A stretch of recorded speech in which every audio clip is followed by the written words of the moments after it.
Hey guys, today is a slightly different video from our normal. It's a heart-to-heart between me and you dads. Dads, you matter. Now let that sink in. I don't think we hear that often enough, and I don't think we realize the gravity of the truth that dads matter. You matter. Doesn't matter what you feel. It doesn't matter what you think. The truth is, you matter. You matter to your kids, and you matter to their mother. Whether or not you're separated doesn't matter. You still matter. You still matter in the lives of those children, and you still matter to the mother of those children, even if you're not with them. But hopefully, you still are with them. If you're not, I'd encourage you to look at ways to remedy this situation. And if that's not possible, look at ways where you can still make sure that you're involved and that you care, that you show your care, and that you truthfully are an important part of the lives of your children because it matters, and that you truthfully respect and care for their mother. All right, so recently I've had quite a few conversations, and they seem to be pretty repetitive and pretty circular almost, not circular, but pretty repetitive in the conversation that it is. And they kind of sound a little bit like this. It's tough raising kids. My kids are tough. My kids annoy me. It's frustrating. This particular thing can be so frustrating. I don't know how to get past that. How do you do it? Well, you're right and you're wrong. Yes, it can be frustrating. Things that our kids do can be frustrating. It can be difficult. But you're also so wrong. Your kids are not frustrating. Your kids are not terrible. Your kids do not annoy you. It's somewhat your problem. It's somewhat something you need to deal with. It's something that we need to talk about. Raising kids takes work. It just does. Nothing that is excellent just happens on its own. That doesn't mean it's always very hard, but that doesn't mean it's always very easy. We're not talking about easy and hard. Anything that is worth doing takes effort. And another thing to think about is you will get more of what you focus on. You will get more of what you focus on. Let's talk about that. With all people, you will get more of what you mention and what you talk about. At work, you may know that boss who's just constantly berating people. Well, they're going to get more beratable people, and people are going to act out and not be great employees. You may know that boss who's constantly praising his workers. Guess what? He always seems to have great workers. There's a reason for this. You will get more of what you mention. People, let's talk here specifically about your kids. If you are constantly telling your kids what they did wrong, there's just this psychology in every human being. Whatever you talk about gets more of it.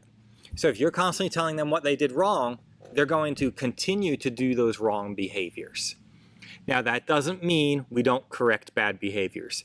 We must correct bad behaviors. That is parenting. But if all you ever do is harp on the wrong and harp on the bad, that is all you're going to get more of. That's all they hear is what they do wrong and what they are bad with and why they're terrible kids. And for some reason, with every human being, when this is what you hear, this is what you repeat. Now, let's flip the script. If they continually hear how great they are and what they are doing well, they will give you more of that. It's really weird. We all want to be praised, yes. But for some reason, and I can't explain the psychology behind this, humans will do whatever is constantly said. They just will. So if you're constantly repeating the bad, and how awful they are, they will give you more of that. If you're regularly or constantly repeating the good and how great they are, then you're going to get more of that. Now, you may say this is hard to do. My kid's terrible. No, they're not. Nope. I don't believe it. Your child may be more difficult to you at this moment than what you perceive somebody else's child to be. That's okay. Somebody else's child is not yours. Your kid, your child, is your child. You need to focus on your child. How do we praise the good when there is no good to be praised? Well, there is good to be praised. Maybe they simply shared a toy. You know what? You mention it. Hey, I saw that you shared that toy. That is awesome. Maybe they just simply came over and sat by you for a minute. Hey, I appreciate when you come over and sit by me. I mean, that wasn't that hard, was it? But if we're in the habit of looking for the bad and mentioning the bad, at first, it's going to be work. It is going to be work to change our mindset to find the good. But every time we find the good, we mention it. And we don't make up the good. We don't pretend there's good, but we find the good. There is always good in every human being. Every human, regardless of how awful of a human they are, there is something good that can be mentioned. I appreciate that you did this. Thank you for doing that. Look for it. It's there, but you may need to look for it, and the problem may actually be that you never have looked for it. Now it's your job to look for it. Yeah, you heard that right. It is your job to look for the good in your kids and bring out more of that. All right, let's move on. Even though I kind of don't want to, because I think that's so important that you understand it is your job to bring out the good in your kids and in your family and in your significant other, your spouse, your wife, your whatever your situation may be. It's your job to bring out that good. It's your job to mention the good. All right, we do have to move on. Every phase moves quickly. Now, no phase has a definitive end, but I can tell you every phase moves quickly. You know, I tend to think of babies as requiring the most work. I mean, they can't do anything for themselves. They can't say thank you. They can't express joy. They're just work. They just are. But eventually, the baby's not a baby anymore. That phase, which seemed like it would never end, ended. And now we're in a new phase. There was no specific day when that phase ended. It just kind of phased out. And then they were into the toddler stage. The toddler stage, they learned to speak. They learned to walk. They learned to get into things. It's a short phase again. There is no definitive end to it, but it will not be around long. And they're going to be into the next phase. So the number one thing that I tell everyone, and it's almost cliche, enjoy the phase you're in. Look for the good in the phase you're in.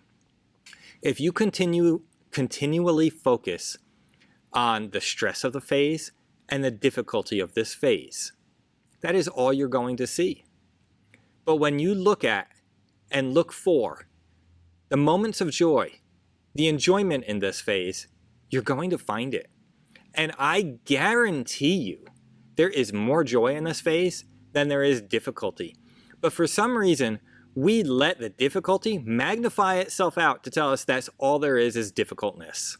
Is difficultness a word? It doesn't matter. We make it out to be a big thing. So don't focus as much on how difficult something is. Focus on the moments of joy, the moments of excellence, the moments of wonder. You know, something about toddlers, as much as that's one of the phases I hear complained about a lot. Toddlers have so much wonder. Everything is new to them. And it is so just, I don't know, I enjoy watching a toddler as they discover something new or see a bug and they have to inspect that bug, or they find a rock. I mean, we have gotten to the point in our lives where it's just a dumb rock, but to them it's something new and fantastic. Enjoy that moment with them, because this phase is going to pass too. It's going to end. So enjoy the good parts of this phase. I hear about teenagers and how awful teenagers are. They're not. They're not awful. They've changed. They're different humans now. And that's okay. Are you finding the good in your teenager? Or are you constantly harping on the things you don't like? Is it maybe you?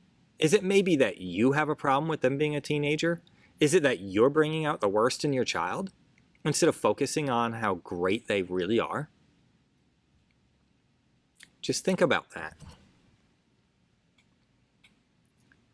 Remember also that when days are tough, when everything seems to go wrong, it's only 24 hours, of which probably 8 of that is sleeping time, or roughly 8 of that is sleeping time and disconnected time. A day is not that long, and the things that went wrong in that day, or the things that annoyed you that day, were minuscule compared to the 24 hours that existed. Stop focusing on the problem and start focusing on the greatness. There are great things in every day, but you need to choose to see them. Open your eyes and look at them. All right, so let's keep moving along. You being there for your kids is most important in your kid's life. Sometimes the problems that we have are because we're not there for our kids. We're checked out, we're at work, we think we're doing what we need to be doing instead of focusing on our children. Interesting. They know that. They can't express that in words all the time, but they know that. Be there for your kid's mother. They know that you are there for her or that you're not there for her. It's your job to be there for her. Show her love and care, even if you don't want to.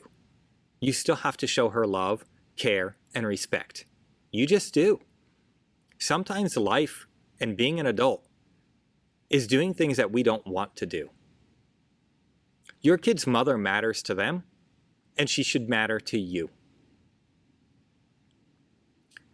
Be there for your kids.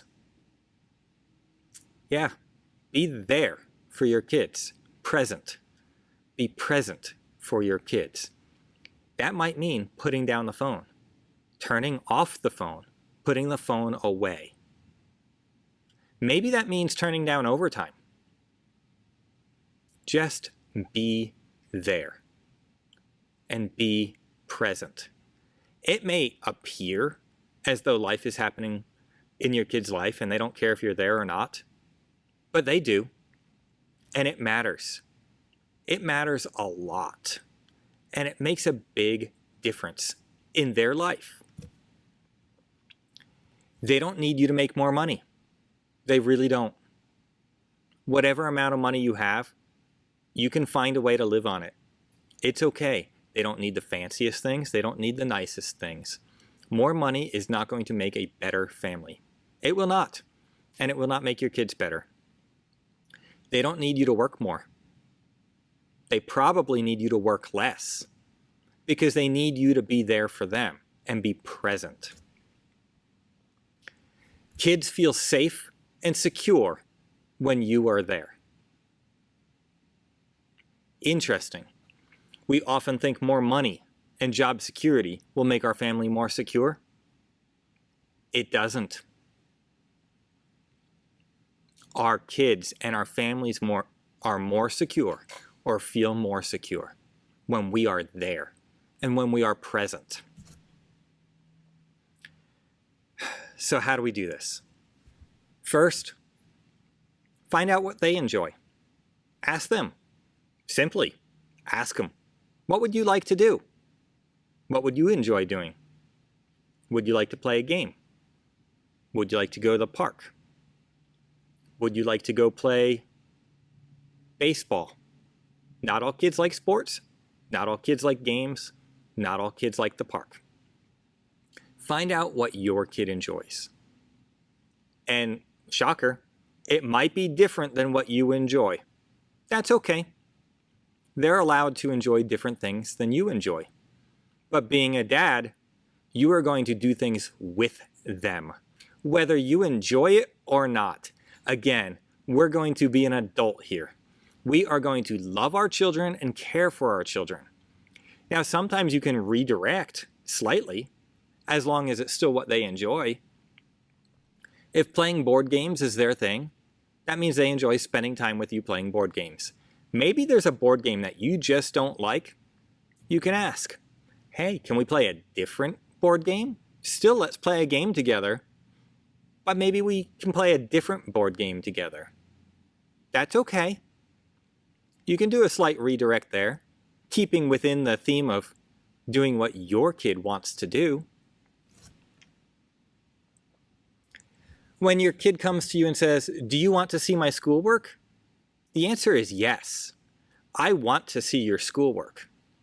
Do you always want to see their schoolwork? Truthfully, no, not really. But if your kid asked you, do you want to see their schoolwork? It matters to them. So now it matters to you. Look at their schoolwork. Read through that long essay that they wrote. They're proud of it. They wanted to show it to you. If they're proud of it, you should take note and let them know what a great job they did with it.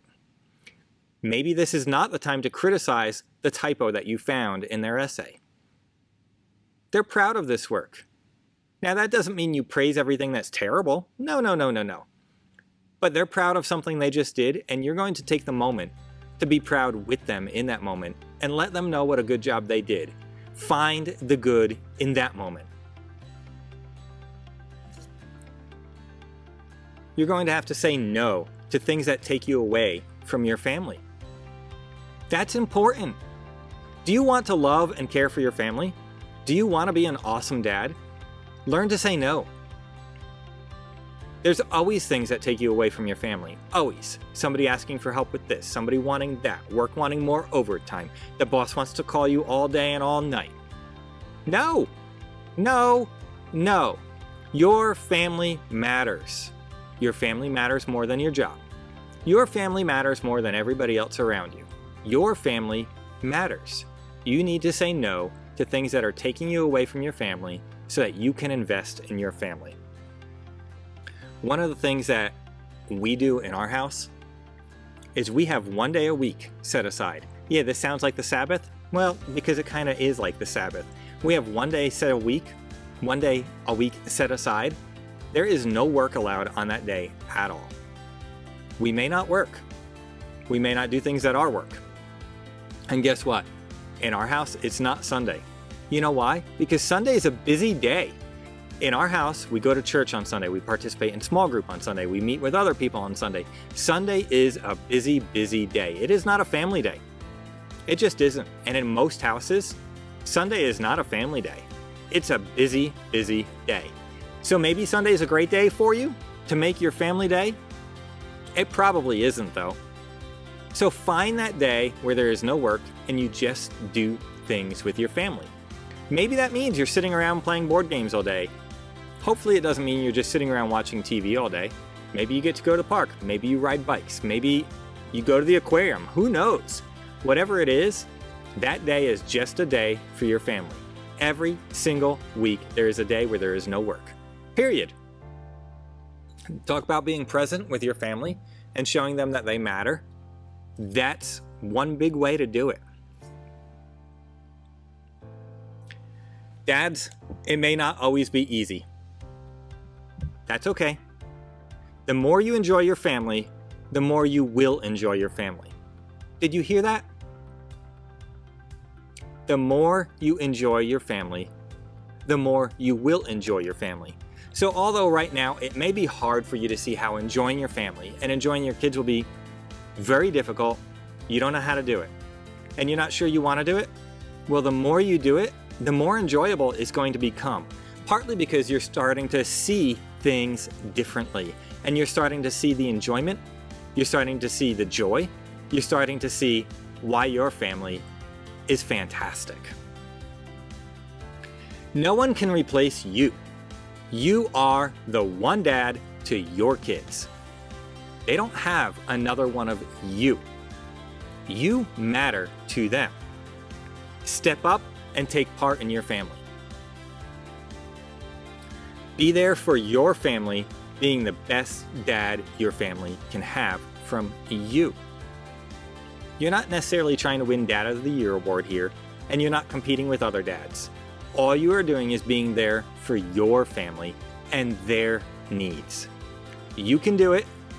I know you can, and I know you can be an awesome dad to your family. Now let's step up and let's be the dads we are called to be. I know you can do it.